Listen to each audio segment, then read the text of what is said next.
Thank you, Brent. Fellow Toastmasters, of course, honored guests. What lessons do you think you can get from Lincoln?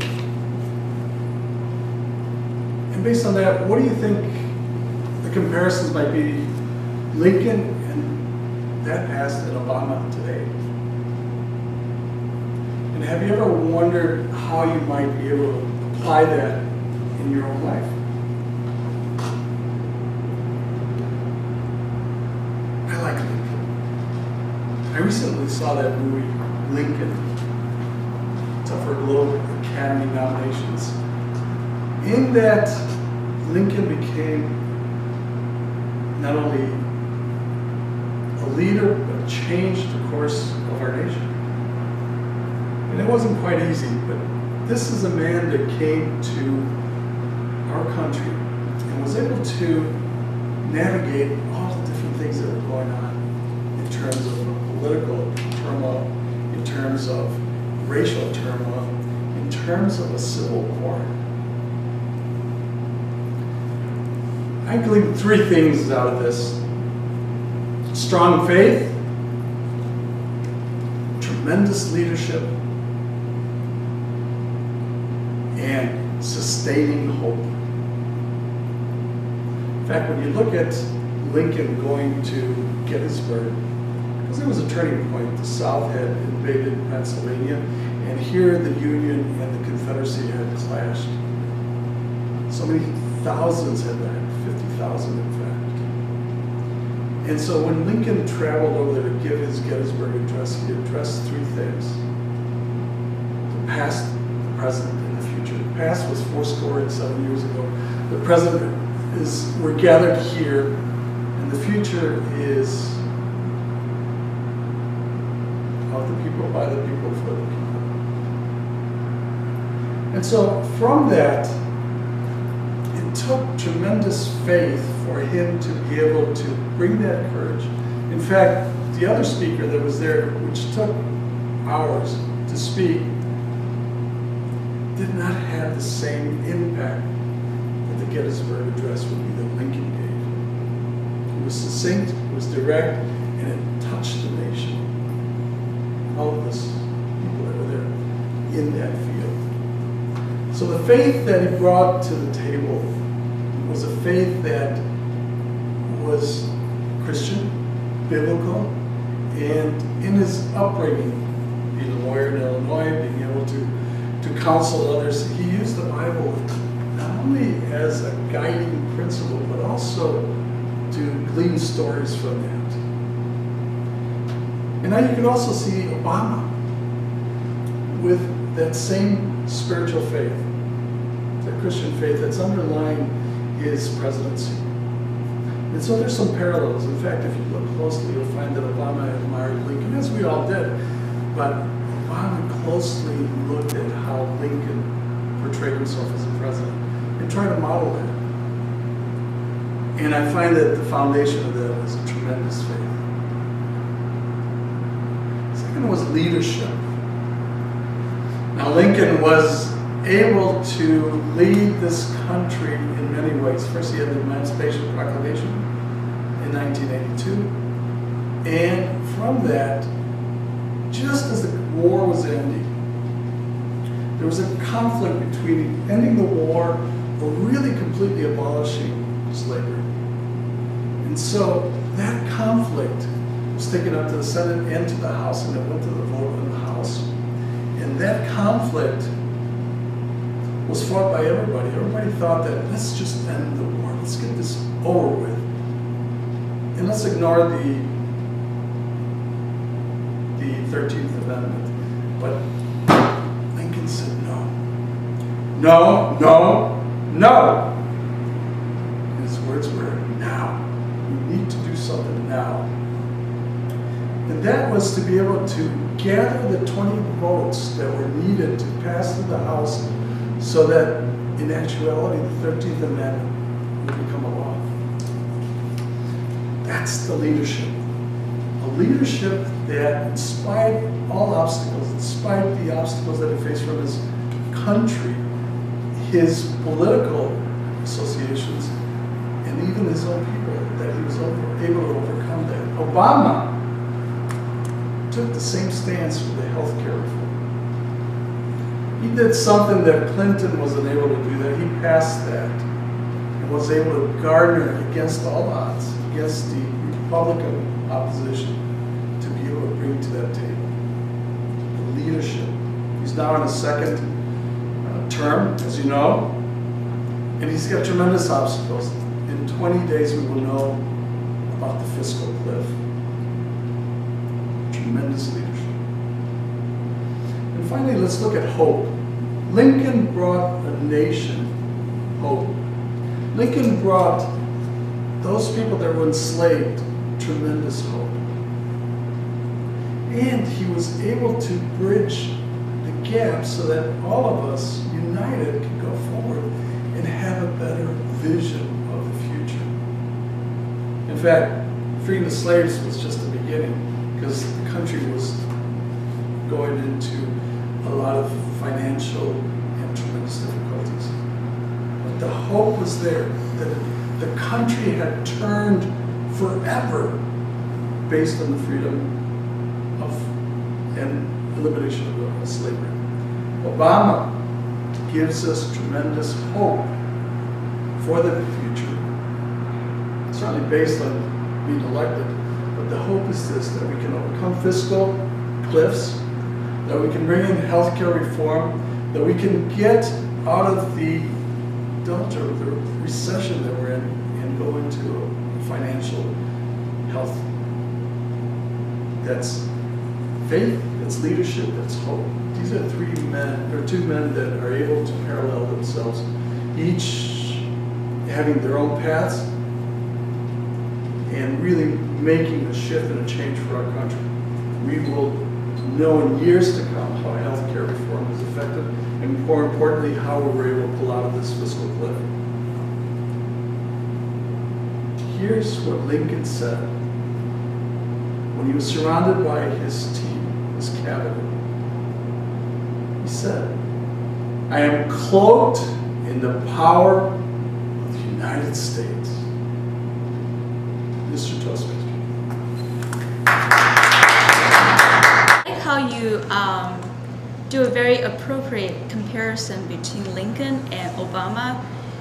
So you sort of, because we have very good memory about Lincoln, and then Obama is our present president. So I think the comparison actually made them both look larger than just by a single person. I think that's sort of the chemistry you build up by comparing them side by side.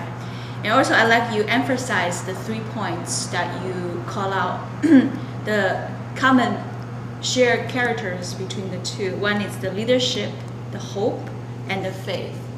And also especially enjoying when you pounding the table saying no, no, no. So that actually sort of bring history back to life again. So that's sort of make us feel like we're actually sitting in the place where Lincoln made his point, make his stand. So I really enjoy it a lot. And I think things that I think could be different would be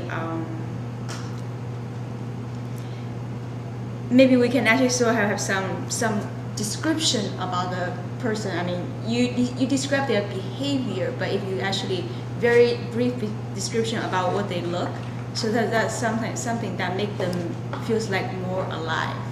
Well, Rocky, as usual, it's very difficult to evaluate you. You are a very accomplished speaker, but we have to evaluate you. Well, here's one thing. Tim mentioned one thing, that Toastmasters does everything in 3. I never noticed this, but it's amazing how when we learn something, we just immediately apply it. So I started counting the 3s that you did, and you did a lot of them. So let me just cite some of them. Your introduction was really good. You started with the 3 things that immediately called the attention of the audience. It's a very sincere, to emphasize my sincere smile, and a pause, and then 3 questions. So it's a smile, a pause, and immediately you start with a question. Then you send us with 3 interesting questions. So immediately the audience says, "Oh yeah, let me see what's in it for me." Then you selected a topic that's very appropriate. Lincoln and the movie, and I was planning to see the movie, but not yet. I couldn't see it last week. And then again, you mentioned another 3 things that Lincoln has strengths in that, which is faith, leadership, and hope. Wow, 3 is coming back and forth. So it's very well prepared speech as usual. One thing that I'm going to suggest it, I don't know how we would have done it, is a short speech involving the audience somehow. You started with the 3 questions, we were involved, and maybe it would have been appropriate to throw one more question and solicit some answers in the middle somewhere. Rocky, great, you opened with a question. Marvelous questions, engage the audience. Wonderful eye contact. You have a great way of really connecting with people, not in a scary way, but in a way you really know you're listening and paying attention. Very open. You taught me all about how to be open up there, and they're fabulous. Wonderful examples. And comparison. Comparison is a little bit differently. So, okay, Lincoln tried some risky things, Obama's tried some risky things. What is the kind of comparison between the two? Gets us thinking. Thoughts for development. One big thing I think is longer pause after questions, especially questions are challenging, like, what's the relationship between, Lincoln and Obama? It's like, some people, maybe they've been studying this, they get it, but it's a different sort of a question. Sure, we know he studies Obama, but what's really the direct connection? That isn't as instantly, it takes a little bit of time. And relevance. Relevance became available later, but up front. Why does it matter? Why do we care? Why should we be involved? Well, side to side with relevance come benefits. What do we learn? What do we get out of this? What is the intake of it? What do we do, think, or feel differently? And let us know it up front so we know, I'm going to pay attention to this because I know I'm going to get something out of it. Think about a minor thing I've discovered is that it was pointed out by an advanced speaker about open fingers versus closed fingers. Closed fingers can be more definite, open fingers can be more vague. And then finally, what's better than examples is a story. So you had a lot of great things. Lincoln told a lot of things happened in Lincoln's life. Just tell a story. You're probably just kind of drafting this out, but your next draft, these are some things to think about. All right, Rocky, great speech. I thought it was very entertaining and you were very engaging. I thought primarily the one thing that really stuck out to me was that you had and maintained great eye contact. When you looked at me for a long period of time, it really made me have no other option but to just give you my full attention. So I really enjoyed that. Further, your pace. I think your pace was great. It was much like telling a story. And from that standpoint, I was very much so interested in the next thing that you were about to say. At the same time, I feel like it's also a growth opportunity. Your pace can fluctuate. It can be variable. Almost like a story.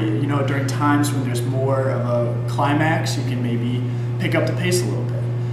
Then you can also do what Tim was saying by stopping question with a long pause.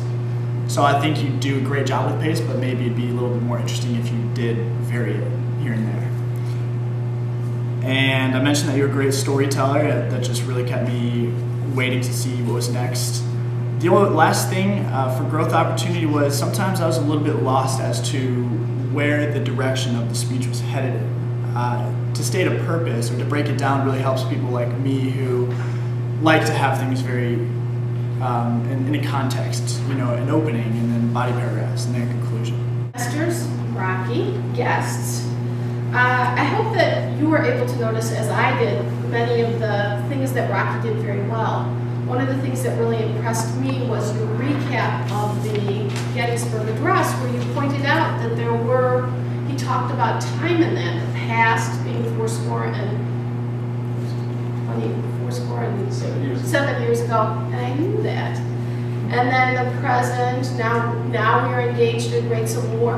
One thing that I would suggest is an improvement. You said that the future was of the people, by the people, for the people. Actually, I would say the future is deciding whether this great nation can long endure. But I think that dividing that up and showing the importance of time really was an interesting way of looking at it, because that was just something I had never seen.